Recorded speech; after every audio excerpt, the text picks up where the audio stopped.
Welcome to Chain Reaction, the Foreign Policy Research Institute's flagship network of podcast series examining the political, security, economic, and social trends shaping Europe and Eurasia. Throughout the year, we're talking with experts about developments in Russia's war in Ukraine, the new European security order, the past, present, and future of the Baltic states, Russia's political economy, and great power competition in the region. Join us each month for Bear Market Brief, Baltic Ways, Report in Short, and of course, our flagship, Chain Reaction. New episodes are available each week on Apple Podcasts, Spotify, or wherever you get your podcasts. This week on the Bear Market Brief. in case you weren't in the loop, it's election season in Russia. There is a presidential election going on, and here's the rub. We already know who's going to win. And I don't mean polls are pointing a certain direction. I mean, we literally know that Vladimir Putin will be re-elected president. Welcome back to the Bear Market Brief podcast. I'm your host, Aaron Schwartzbaum. So yeah, we have an election with a more or less preordained outcome. That raises the somewhat obvious question, well, if we already know what's going to happen in the election, why bother having the election to begin with?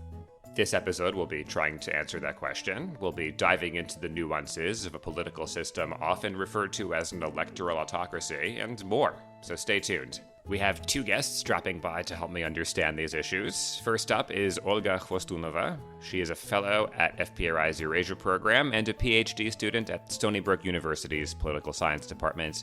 Previously, she worked as a journalist at the Kommersant newspaper in Moscow and later as an editor and political analyst at the Institute of Modern Russia in New York and Free Russia Foundation in Washington, D.C. Second, but none the lesser, is a name and voice you've heard before, András Tóth-Czifra. András is a political and risk analyst based in New York City and a fellow here at the FPRI Eurasia program. He's also a contributing author for the Bear Market Brief newsletter, which, by the way, you should sign up for. Beyond a series of impressive fellowships, he has also been working in the private sector as an analyst and consultant focused on security and cybersecurity issues related to Europe and Russia. He specializes in Russian and Eastern European politics and regularly publishes for Riddle Russia, the Moscow Times, as well as his analytical blog, No Yardstick. So then, let's begin. Olga and András, welcome to the Bear Market Brief. Let's start with some quick introductions. Olga, we'll kick it to you to get us started today. Thank you for having me. So I'm a Russian journalist. I worked with the Russian opposition for a while. I'm currently Eurasia Fellow at FPRI, and also I'm doing a PhD in political science at Stony Brook University. And András, over to you. Thank you for having me. I am András Tóth-Czifra, originally from Hungary, political and security risk analyst. I am also a Eurasia Fellow with FPRI, contributor to the Bear Market Brief, and analyst of Russian domestic politics. Fantastic. Well, we've got quite a lineup for you listeners today, and we're going to be talking about Russia's election happening this week. We are recording this on March 13th, so this may come out after the election, just so you have that frame of reference. So, the joke question here is who's going to win? But the funny part, and maybe not so funny part, is that we already know. But I want to pretend for a second that this is a competitive race. I want to talk about who else other than Putin is even running, what differentiates them, what segments of the electorate they're trying to capture, whose, in practice, anger are they trying to diffuse. So we'll start with András on this one. Who's even in the race? So there are three other candidates apart from Putin. And I think we are also going to maybe briefly talk about who's not running or who was going to be running but isn't running. But first, the ones who are running. So in a way, if you look at their party affiliation, they are the usual suspects, the so-called systemic opposition, the opposition that is represented in the Duma, and that is, largely loyal to the system itself. So from the Communist Party, we have Nikolai Kharitonov. He's a veteran member of the Duma, the chairman of the Committee on the Development of the Far East and the Arctic. He had already run once against Putin in 2004, but currently he is just a stand-in for, Gennady Zyuganov, who is normally running from the Communist Party or has been the token candidate from the Communists over most of the presidential races, other than not in 2018. And he's a relatively known, but not very well known, and certainly not very inspiring politician from the communists. From the Liberal Democratic Party, which we always need to add is not neither liberal nor really democratic, and very much aligned with positions of Vladimir Putin. We have Leonid Slutsky, who is the head of the party after the death in 2022 of Vladimir Zhirinovsky, the longtime head of the party, definitely much, much less colorful and charismatic than the previous leader. And he has also faced sexual misconduct allegations. Before that, he was a member of the Parliamentary Assembly of the Council of Europe on behalf of Russia. And as such, he played an important role in building bridges between Russia and the European far right. He is a fantastically non-charismatic party apparatchik in the Liberal Democratic Party, and as such is very unlikely to have the appeal of his predecessor in this position. And then we have Vladislav Davankov, who is running from the New People Party. The New People Party was a party that was created a couple of years ago and was allowed to run and enter the State Duma as a liberal alternative, or a more liberal alternative than any of the other parties, to United Russia, the governing party. And Davankov is the deputy head of the Duma. He also ran for Moscow mayor last year, finished with about 5% of the votes according to the official count. He has been the right-hand man of Alexei Nechayev, the businessman who is the founder of the New People Party. And this party more or less focuses, or has been focusing on, issues such as the regional agenda, economic modernization, while also having fairly conservative positions on a lot of social issues. And yet it has been the party has been regarded as a kind of liberal alternative. Davankov himself supported the anti-war candidate Boris Nadezhdin, who was allowed to collect signatures but then was disqualified from the race, perhaps in a hope to attract some of Nadezhdin's electorate, or some of Nadezhdin's supporters to his side. After the inevitable disqualification of the candidate himself, which, as we know, did happen. And there is indeed a dispute going on in the liberal Russian opposition about whether it is okay or it is advisable to vote for Davankov, who is very much a systemic candidate, even though he is probably, as of now, of the four people running, the closest to liberal opposition. So, Olga, kicking it over to you, I guess one of my questions is, we've seen a very quite firm closing of the political arena and the space for actual discussion and debate. So, have you seen these parties or candidates meaningfully differentiate themselves? They can't criticize the war. What amount of discussion or debate is even allowed within this current electoral framework? Well, it's a great question, because it kind of precludes from the discussion the fact that so many repressive laws in Russia actually prevent you from saying what you really think about the war. There is the so-called party line, which means repeating what Putin or the presidential administration is saying about the war. So there is an official narrative, and you have to stick to it. I found this analysis by one of the Yabloko party members, and Yabloko is the actual liberal party that still exists in Russia, except that it has been marginalized to the point that I think only few members of the party are actually elected in the regions. But it's not represented in the Duma. So they conducted this analysis, and they identified all the key legislations over the last 2 years that had to do with the war, or any other proposals coming out of sort of the presidential administration. And all these candidates, Kharitonov, Slutsky, and Davankov, they all voted the same. So there is no differentiation between them. The only sort of reason they are running is because it doesn't look good if Putin runs by himself, right? So he needs to have this backup dancers, I guess. And against those people, he has to look as the best. And that has been the setup for since, I guess, 2004, since Putin was running for the second term. So there's always Putin, who has been always portrayed as the only competent, smart, knowledgeable candidate, and the rest of them are sort of a joke. However, there are some people who maybe are buying, even inside Russia, are buying that Russia is still a democracy, so there has to be several candidates.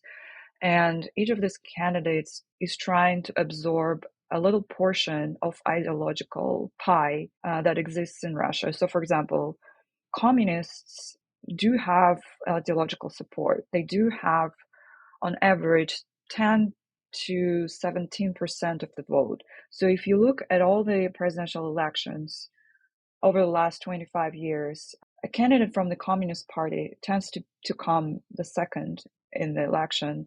And I think Kharitonov, who is actually running the second time, the first time he was running in 2004, I think he gained around 10% of the vote. And then the third is usually the Liberal Democratic Party, which is, it sounds misleading, but it's more of a nationalist party. And it was a personalist party of the former leader, Vladimir Zhirinovsky, who was this super charismatic, but also very controversial politician. So his party also tends to collect votes of the people who actually support what the party is doing or proposing. So that kind of gives people, I guess, a superficial sense of validation. They have someone who's running on their behalf, they can vote for them, but at the end of the day, they do know that Putin will win. And then the third one, there's sort of more an artificial construct because the actual liberal opposition has been marginalized and sort of purged from the public discourse or political space. But there has to be another sort of outlet to siphon these grievances that people have.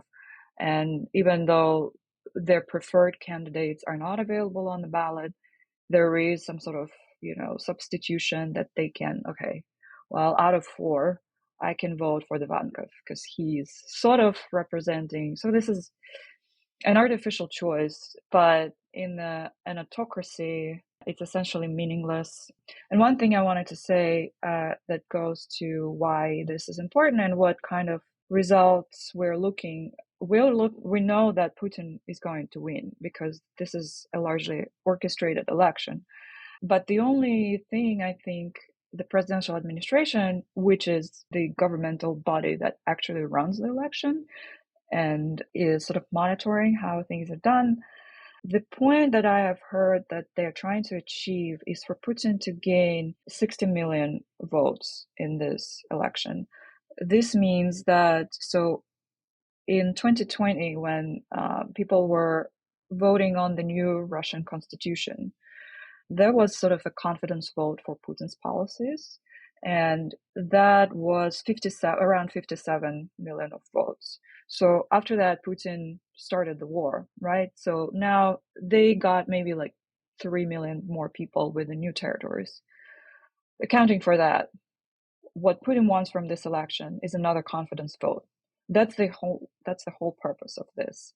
Re-electing is not important. The percentage of the vote is not that important, but the absolute number for Putin to know that he has all these people supporting him is what he will go out to the world and say, look, they're still with me. They support the war. They supported the constitution.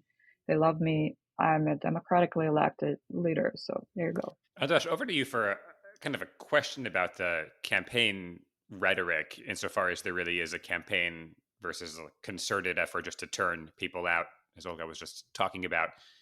Is the war actually being mentioned? I remember back in 2004 for our election here in the States as a kid, that was kind of a point of contention. We were saying we should fight the war in Iraq or we shouldn't fight the war. Is this even being discussed? I would say it's impossible not to have the war as at least as a background, but it is used by the presidential administration to give exactly that, just a background against which the presidential election needs to be seen, and not as something that is happening to Russians that negatively influences their standards of living, their financial possibilities, opportunities, their lives. Even one of the big themes that the presidential administration certainly tried to avoid, and I think they mostly avoided it, mentioning in the campaign or being mentioned or being discussed, is the potential second round of military mobilization, which is something that Russians are probably, based on their reactions to the first round of military mobilization in September 2022, and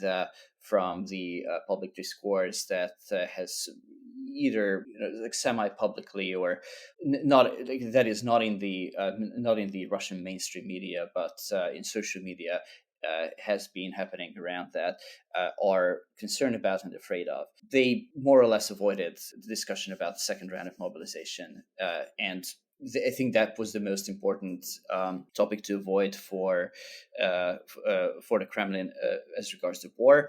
In the so-called presidential debates that took place before the election, where Putin obviously didn't participate in these, but the other candidates and their surrogates did, the war itself as a policy was not challenged. They did not talk about these things. They talked about the education, they talked about economic development and so on. And because there is really not much to speak about the war. The only context in which the war was raised during the campaign was the collection of signatures in support of Boris Nadezhdin, the so-called anti-war candidate, also a long-term politician from, I'd say, the second rank of Russian opposition, who collected the necessary number of signatures and whose signature collection was, for a couple of weeks, a low-cost, low-risk form of anti-war activism for Russians who were so inclined, but who was then not allowed to run, who was then disqualified because the Central Electoral Committee said that too many of the signatures were forged. Whether or not this was so, of course, we will probably never know. But he was predictably disqualified. Perhaps the reason why he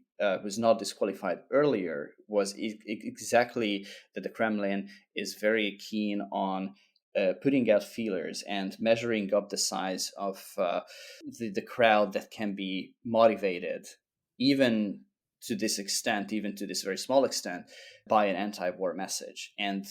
But he was not interested in actually discussing the war as a policy in the context of the campaign.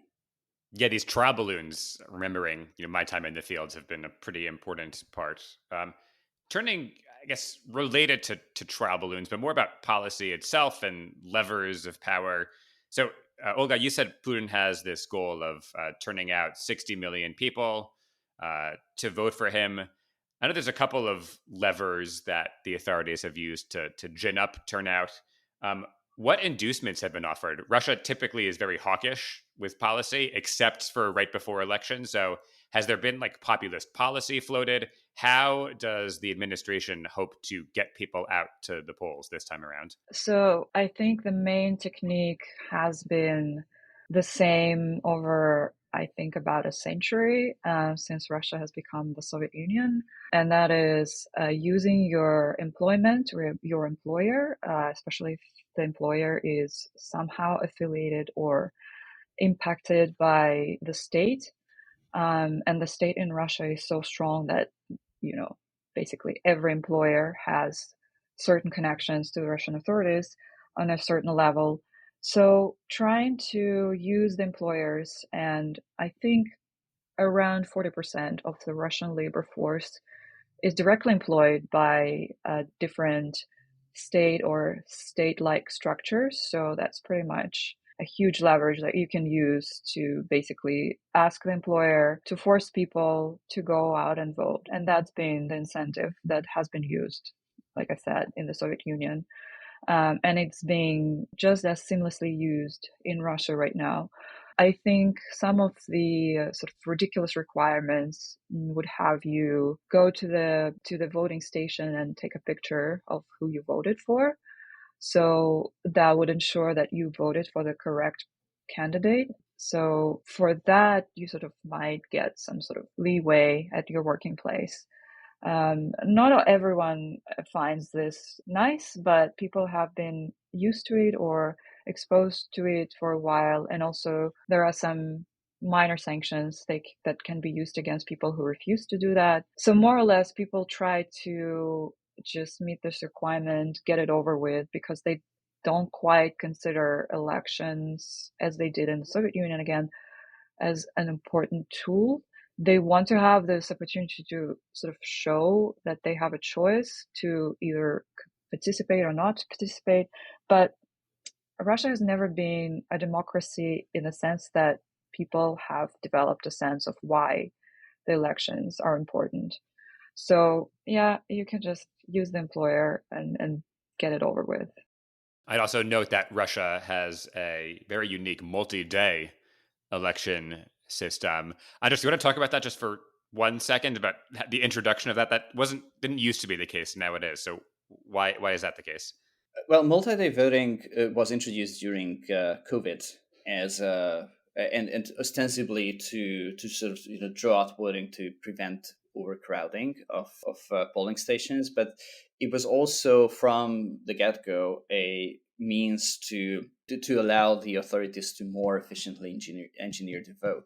So 3-day voting usually, like since then it has become very common for the state owned companies to tell their employees, or the state institutions to tell their employees to vote on the first day, so that if further adjustments are needed, the authorities can know it as early as possible, and they can, in various ways, adjust the turnout upwards.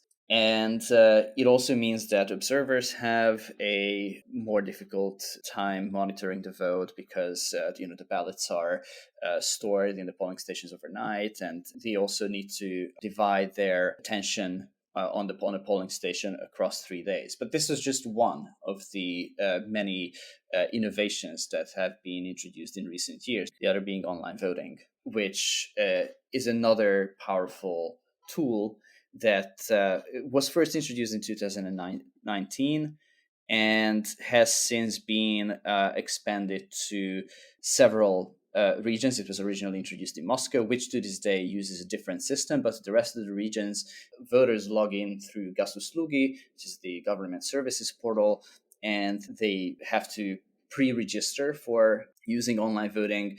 Not in Moscow. Again, Moscow, you can just turn up and put in your credentials in Moscow government services portal and vote. But in the other regions, you have to pre-register, and this is again promoted very heavily by local authorities. Why?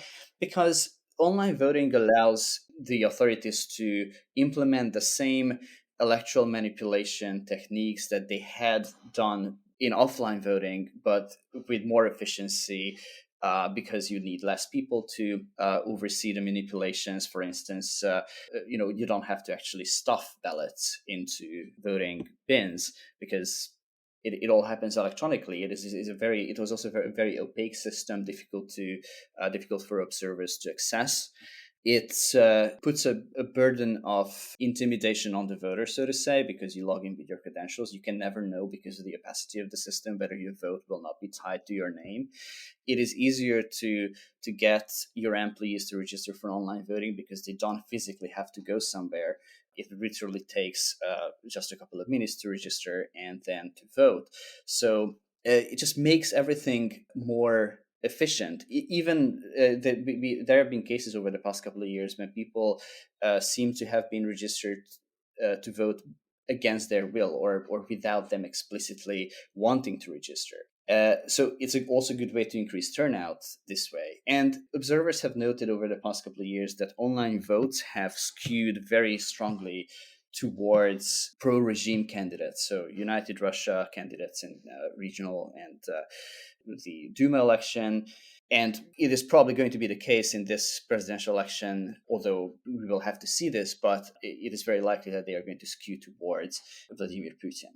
this is not a kill switch. You can't just decide it. You can't just get to 60 million votes that Olga has mentioned by online voting, because there are simply not enough people to vote online.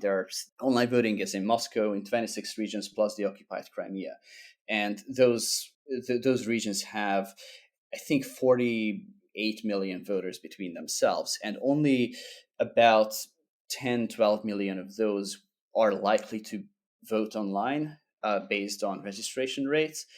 So what it can do, on the other hand, is many of these regions are problematic from the point of view of the Kremlin, in as much as they are more inclined to support opposition candidates, or they have had over the past couple of years grassroots opposition movements, successful ones, or they encompass some of the largest cities in Russia, apart from Moscow. But as I mentioned, also Moscow has online voting. So the purpose and the potential use of this is to just ring out a couple of persons here and there, and it will add up. Very innovative. When András before said innovation, I made air quotes just for the record to listeners. You'll see, and we've seen before, some really wacky statistics that usually come out after the elections. Things like a correlation between the turnout rate and support for the regime candidates, which, if you think about it, it shouldn't really matter that much. It should be the same pattern of voting no matter how many people turn out. But yeah, there's more regime support when more people vote, which doesn't really seem like very human behavior. But we're not talking about statistical fraud detection in this podcast. One last question for Olga here, and then we'll turn over to our word of the day. But I think we can't not mention the fate of Alexei Navalny, who died recently. Murdered may be a word some would want to use. But with his death, where do we find the non-systemic opposition, the opposition? Are there a meaningful force at all anymore? It's a great question, and something a lot of people are thinking about, people who care about, liberal democracy for Russia, or democracy in general for Russia. So since the war started, a lot of these people had to flee the country. And even before that, any dissident type of groups were basically squeezed out of Russia and forced to go into exile. The problem of the Russian opposition, even before it was marginalized and sort of put into non-systemic state, was that it has been divided. So I guess if you make a total number of people who maybe voted for a Democratic candidate, this could be a significant number. So, for example, in a year 2004, when Putin was already in power and has established certain safeguard mechanisms, the Democratic candidate Grigory Yavlinsky, who used to be the chairman of the Yabloko party I mentioned previously, the Liberal party, he came in third after the communist, and he collected around, I think, 10% of the vote, even though he was already sort of put on the margins in terms of public access to the media and sort of ability to influence public opinion. And also one can say that in the 90s, Democratic candidates were able to win the Russian votes. So I would say there is still a significant portion of the population who would vote if people got together and produced a unified candidate that could be a figure of compromise for a lot of people. In my opinion, Boris Nemtsov, who was killed in 2015, had the biggest potential to be such a figure because of his charisma, because of his previous government experience, because of his views, and he was able to talk to people the same way sort of Alexei Navalny was able to talk to, so kind of like a level with the person he was talking to without being a snob or, like a politician. So after Navalny was, let's say, murdered, because I tend to side with that definition, the Russian opposition is sort of left even in a more miserable state than it had been previously. Some hope can be taken from the fact that his wife, Yulia Navalnaya, stepped up to take over the organization he created, the Anti-Corruption Foundation. Some people view her as another potential figure who could unify different forces in the Russian opposition, but it will take a lot of work. And another problematic thing is that because of many of these opposition groups operate outside of Russia, it's really difficult for them to appear as legitimate forces inside Russia. The longer they stay outside, the less legitimacy they retain within the Russian Federation.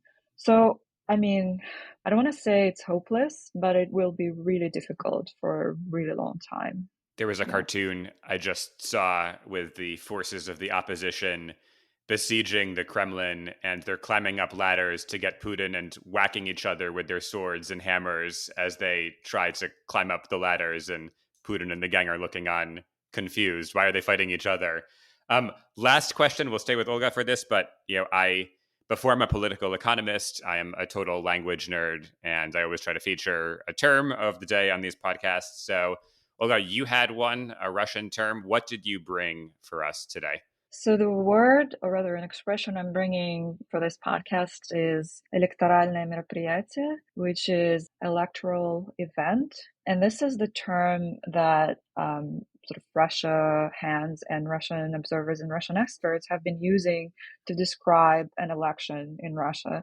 And the irony here is that you sort of highlight the fact that it has something to do with elections by pointing out that it's electoral, but it's not really an election per se, it's an event. So therefore, there will be sort of some actions pertaining to electoral procedure.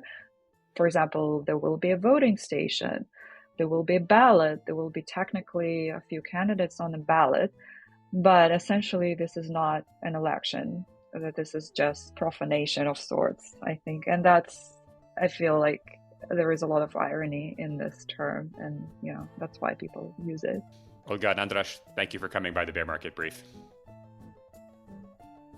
Thanks again to our guests, Olga and András, and to you, listener, for joining for this episode. I certainly learned a lot, and I hope you learned something too. We've got more episodes in the works, so stay tuned.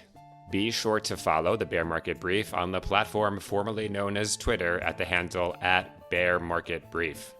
The Bear Market Brief is brought to you by the Foreign Policy Research Institute, that's FPRI, a nonpartisan think tank based in Philadelphia. For more information on this initiative and on many others, be sure to visit fpri.org. We'll catch you next time.